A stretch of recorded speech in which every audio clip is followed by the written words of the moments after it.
My name is Jonathan. I'm one of the podiatry lecturers. Welcome to our Podiatry Wound Clinic, which is part of the Allied Clinical Health Hub. For today's scenario, we will be emulating a diabetic foot wound through the medium of medical moulage.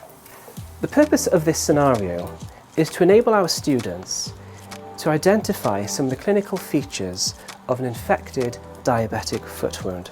This will provide an ample opportunity for our students to identify some of the clinical manifestations, signs and symptoms of an infected diabetic foot wound.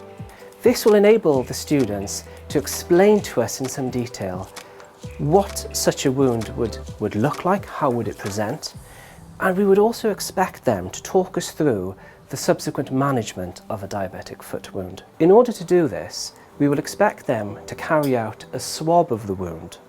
We've established that you have a diabetic foot wound. I'd like you to assess the wound for me to establish if you think there is an infection present in the wound.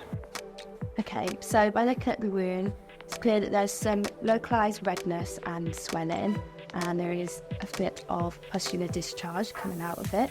Are you feeling well in yourself? Yeah. So that demonstrates that it's more of a localised infection in this situation. We'll need to take a swab of this wound. Are you happy to do that? I'm happy to do it, but I've not done one before, so could you talk me through it? Absolutely, no problem. Thank you.